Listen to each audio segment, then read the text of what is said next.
Kotoko. Nice one. And some more. The camp of Kumasi Asante Kotoko. Now, a Drew Sabre will be a transfer season. Sure.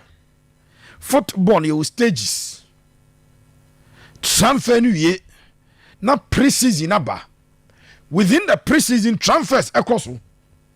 Now for you run the season proper near the start of the season. You boko near do the middle of the season. Now for you babe do the business end of the season. Baby you kruano. Near boho adiakum. Baby you join the stage a transfers. Now transfers the penny. Akoma 87% from your transfer. You the transfer stories at the bro back to back. Fantastic. Now, first of all, I was Asante Kotoko here. Abusiama yemfa semu emfa entudwa. Mechi bi atudwa se Morphing Donzo Asante Kotoko striker. Kabiru mame Morphing Donzo e wo page na so. Oye a Guinean national. Guinean national. Ena waba ebewuram ebesia kan dia makomase Asante Kotoko 1 season. Ena so far a branch of the thing at the Morphing Donzo one edi ewo Asante Kotoko. One 18 1 season. Morphing first season of Japan Fasa and Klekesa. He had something that should and could have propelled him. Kotoko has a full first leg across post stadium penalty ni not Donzo Morphing. Now I predominantly left. But down on the right and a converted kick, you know. At the top. Now you didn't beat him, sir. Having scored in the derby, in the biggest game out of the Ghana Premier League calendar. I remember Donzo form number. A back akra and a tekoye. It's Donzo Morphing. A player. Supporters in the baby be a dream, sir. A branch no modemano for me, sir, and pay for Manako. I was Morphing Donzo. Mpanyifo ankasa so trust ye evaluation kakra no ni sika sam na e wo soro pa metima say Donzo the highest paid player I was Asante Kotoko. Now he could be the highest paid player in the Ghana Premier League. Wow.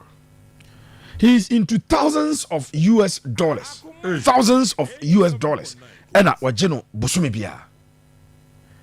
Mpanyifo so trust ye analysis say Donzo sika na oje no vis-a-vis performance no de bae no as o timi na afani agreement nanka terminate enkeye but decision has not been reached on Morphing Donzo na me catch you say Donzo de no obi amfa asteris enfanto ho yeah kai say Donzo sign 2-year contract with Kotoko Japan wabo baako o say about this season you are yenim so besan ko free. Yes. Enti Kotoko entua ne ka sika na ojeram say or the highest paid player at the club no omuntuama Donzo Morphing na omona na season onko free ana Kotoko enyinani na omumpa agreement bi ne mfine Donzo contract no yemfa kwa befa so a severe the contract ye betwam ye be ne den na obi anko boka na branch na enko ba bi foforo. This is where the conversation of the penny ejina. Ghana Premier League club actually, in fact, make us a Ghana Premier League clubs be. Hey, interested say, omunya Donzo Morphing. Wamo ebefane na Asante Kotoko. Eh, bianki da sorry, china no pa. Yase Kotoko part ways with Morphing Donzo. Na say Kotoko terminate here. Metmaka say 2 Ghanaian clubs will rush for the service of Donzo Morphing. 2 Ghanaian clubs almost scouting report. I near boss say they believe Donzo is a top-notch player. But they also believe that Kotoko level no Kotoko pressure na the first season I'm fan. It's given the opportunity. One of them are ready to negotiate his salary down to a very, very minimum amount. But they are already so competitive. If onya Donzo Morphing on a free year, obet you are competitive afa a branch did Morphing Donzo. Yes, sir. Aduana Football Club, Eka clubs me know Aduana Football Club. Wow.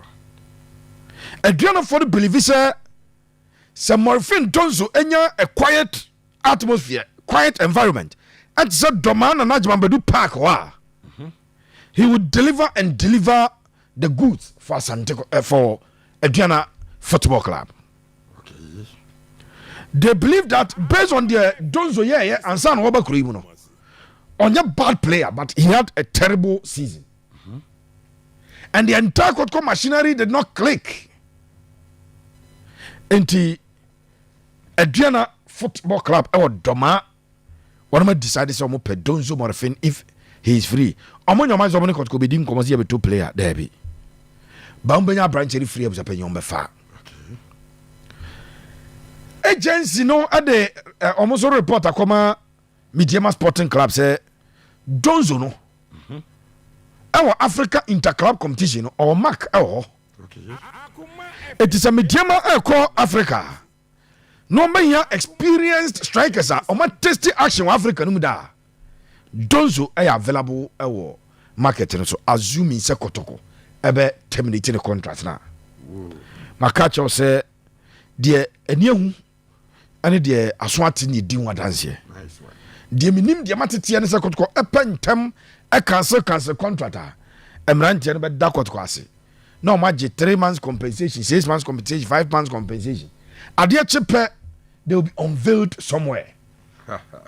Adia chepe be pomon toma e baby. Under Dr. Prosper Nete Ogum and then Nana Pinkra kwesi ewa. Kotoko e release a branch dedicated Enoch Morrison. Omo release Morrison them say 4 days time. And Enoch Morrison go Mahia. Epa no ntoma e Kenya. Wakwaji best player o Kenyan League ni mu. And they go Mahia for no. Wa ba wi agya ho. Ozad ne ni akyerem ya okopiem. Eze ahela. Ena a branch ekwa eti no kwasem se Japan Kotoko enya careful ena yatwam no maka ho asem ade a kyerɛw abisha pesa na jam Richard Pepe surrender the fella man Kabiru mami Seidu Saana ntonzo aboa so Seidu Saana ntonzo aboa so Esejo Buske no Seidu Saana Aduana Football Club na Seidu Saana esi akan ade mabusia. Okay. Last season ope players are as central midfielders. One of them to be born as holding midfielders account. One more performing our Ghana Premier League. No, a branch of the Seidu Saana of Japan or Kamubi. Okay. A branch away na Aduana and Asante Kotoko. Supporters no move free Abuasono.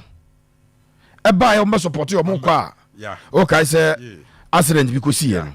Yeah. Me catch us sa issue ne see na it had nothing to do with Kotoko any ABOB na akwa attack o mo da bi na ye unfortunate accident branch te Prague and omo yifa honam say sprinter driver and say na bufu so wan sheda o de ekotwi efa omo so Seidu Saana a player osi akan edema Aduana Football Club. Seidu Saana no buzapanyi met makacho say the contract with Aduana Stars no contract no aba ewiye. Oh, okay. Or a free agent. Seidu Saana so pass wo Kotoko no nya na obi onim ni bia nim. Say Seidu Saana Kotoko na za hatfolk onya obebo. Yeah, because a branch and 23 years of age. When you're 23 on 7th day of July. That's a birthday by Inche. And that's one who share birthday. 7th July. And I said to Sana a celebrity the birthday. No. 80 what did 23 years. Akwadana ewo interest so nyakotoko Kotoko one scouting team of Japan recruitment Adiama Asante Kotoko no one answer but to a conclusion say a player and a caliber it is a Seidu Saana Kotoko enya na our middle ha ebeboa pop. Fantastic. Aduana falling give it up amuku so dinko in fact report be by January transfer window say Aduana I extend the contract of Japan pay my checks Aduana end me I extend the contract as at that time. Wow. Obaka January transfer window no Aduana ebefa uze bafada uze Bafada wano no si aka de ma team ye wo adwuso mu si aka wo KC Park Future Stars ɛhɔ no mbɛfa Bafada ɛkɔɛ no wahwɛ Aduana coach no bae no busapanyi auto midfielders pa central midfield one branch gyina no ɛhɔ na Shaukan epia edi free ɛhɔ na branch de din ade Samuel Tenedu epia edi free opa but a branch de Seidu Saana ne contract Aduana busapanyi abawiye call afri Kotoko mo ye recruitment no akwa the camp of Seidu Saana and initial common of Japan. Wow. In fact, Seidu Saana move no has a credit to talk a need to talk. Of course, and the Ghana will be a bobo be a medium sporting club for no. We are the young corner age and you won't pay because of the African no it be convincing place no and also Oluzu midfielders makacho say a branch of the thing at the Fuzi Taylor Quadada. Yeah. Then Salim Adams and Amkwanso and they are also looking for midfielders. And a branch of the thing at the Seidu Saana Mediama Sporting Club and so hobby name Asante Kotoko. I had a new year. No pushy ya. Seidu Saana of Aduana Football Club and the contract I was your bit my ballroom. Crop ya. Asante Kotoko. Fantastic. My Seidu, unya fantastic season na etwa no. Abusha pensa me jump. Richard Pepe arrest the fella man. I back to back fellas. And my baba no at the amount. Now mami engram ewo a branch na abusha branch din there. Ghana 40 no buza say is he a Ghanaian? Is he a Ghanaian? Kabiru. Koyong Apostles na mami Cloud shooting. Cloud shooting. You didn't know. Your friend Cloud shooting. And now you're doing one Cloud shooting of Japan. A branch. Or when it's him a war, Nasuya. Asante Kotoko Hatsifuk. Bibiani Gold Stars. This time, Enyamidiema. Kotoko Hatsifuk. Bibiani Gold Stars. Ubia Epe Cloud shooting. Na if any shootings of Japan on your striker or your typical centre back. A branch in a centre back. I will pia Eddie free a chili. Last season about 3 goals and a dema team na the team at the young apostles no. Cloud shooting. Asante Kotoko makacho say one eluzu centre backs by Japan. Yes. Kotoko eluzu centre backs. Samba gone. Henryansu gone. A branch of the ding a day Ablo Joseph gone. Wow. 3 no. Ura Hatsefoka has eluzu centre backs of Japan.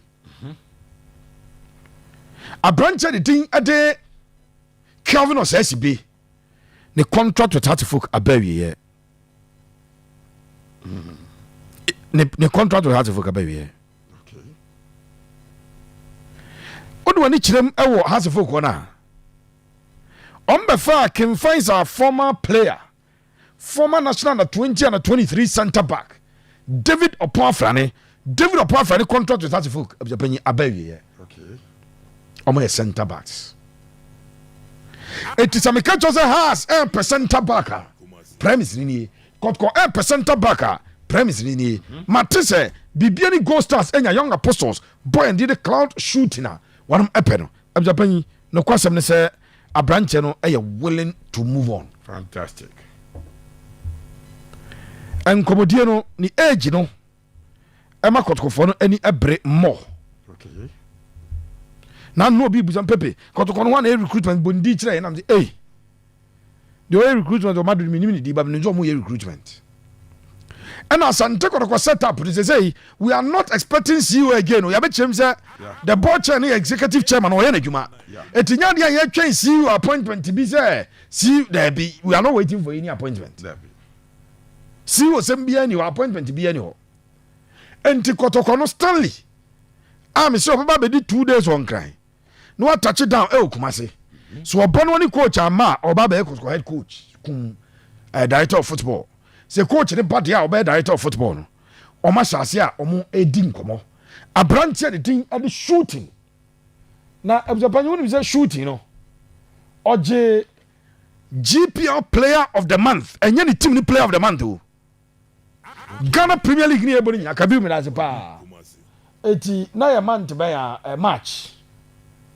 Wow. Ghana Premier League player of the month for the month of March, you know. I have branded the thing at the Claude shooting bote. Claude shooting bote. One energy Ghana Premier League player of the month award, you know. Wow. Asante Kotoko. Any team and the Bibiani Gold Stars. And a Continental Club Masters Accra to folk. One more Asanso Akusia ewo Claude shooting. And so a one of the penny. And no air kakra. You met me at the ama one or have fun say Cloud ni dini denka o tipazi as it will be at the cloud. Edi kaza go French di anambwa. Or the shooting. And the shooting there. Nim say the guy named the mechanic di no wa. Allow the call Nigeria. And a bote esoso. No, I agree. Crowd shooting bote. Abusha kwadan we did 21 years. Me catch us any age no Emma.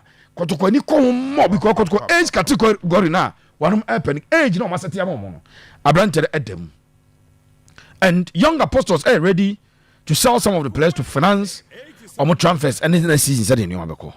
So we a cloud shooting bote of the pain no answer.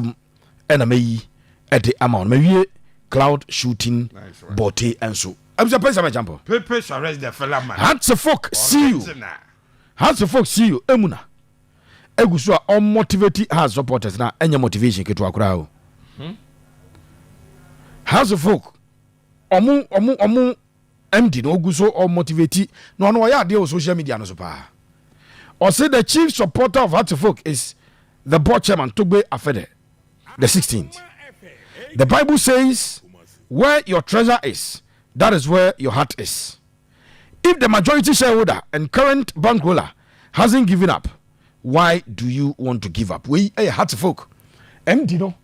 And what they some message we dia pass o your supporter untimi emma obam emu. Memma wobam emu. Esan say the ordinary secret club room e sika dem panyina bam emu ye.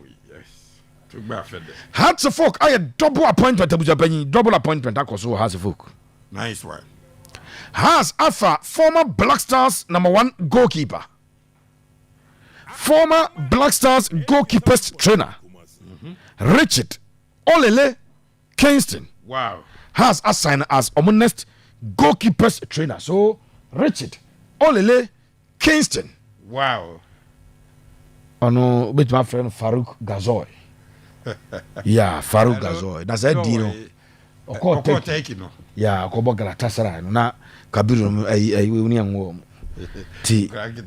Near friend Farouk Gazoy. Ni dina F4. But Richard Kingston Farouk Gazoy. Only Kingston. Hey, has a folk. New goalkeepers trainer. Has a assistant coach and the ade coach Ayipa. Coach Ayipa. Hey, had to folk.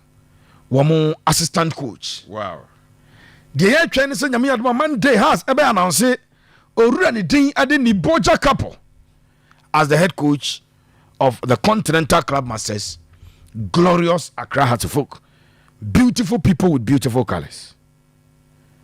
Now, Ben Emunase has already indicated from the visit to Porcupine, the Hatfolk African Academy will be fully functional this year with U19, U17, and U15, and teams fully residential at the academy. In fact, Ben Emuna say the next 5 years, Black Stars Air Semboa, by 4 or 5 be free House of Folk Academy no. Wow. Ena ediaba. What an ambition. It ben emuna say Black Stars assemble especially 2030 World Cup no. That has Ubenya has players be num so manya baako in Benjamin Asare but on free House Academy but so on there House Academy at the product e be ba from U15 17 to 19 no wonom e de enkwada e ba ma womo be wuram abisia kan pa enye asem ketwa abisho prince am champo Richard Pepe shall raise the fella man. Baseke Holy Stars coach and did Johnson Smith no. I say ekura calf license B but wa ben chain license A for no be ukroma e ba adwuma na yam kwotwero ntwa no ya asem e de mo wura no but it does not preclude him from practicing adwuma wonim no wonim ye Sure. me no ka say Nations SC and Johnson Smith I see awie eti I see assign so e ba eno eye said e pchepan e hon 7 AC eti Johnson Smith back to Nations so about Nations that Yeah. omo division 1 no Nazania Dr. Cheyen de a steal of the century no e wo the other team no qualified the previous year no tia fede o ya assistant coach for Nations no mujana kwan Yes. and okoye Sky adwuma and Sky LED Nations by 2 points and a Nations for kofa o made oba no be 2-point gap no and a Nations a BSS point gap LG Zone 2 league and the Premier League. Fantastic. Eti Africa no mo kono ono and a lead omo ede wonum akọ sa particular Africa. Abuja pesa me jampo. Richard Pepe shall raise the fella man. Has Porcupine no so 20,000 capacity no. Eti omo ba be a stadium proper stadium at Porcupine with a capacity of 20,000 da. Omo say omo wi omo na Accra Sports Stadium to nkwanta omo pai. The Continental Club Masters Glorious Accra to folk. Almost say Porcupine project no a 20,000 capacity stadium is going to be constructed and when they are done has everybody games including has Europe Africa bibiano wow Porcupine we said and 70 yete Emma abusua and 7 doso but yen komra ye ba na ya ba be fa dia kan nyina no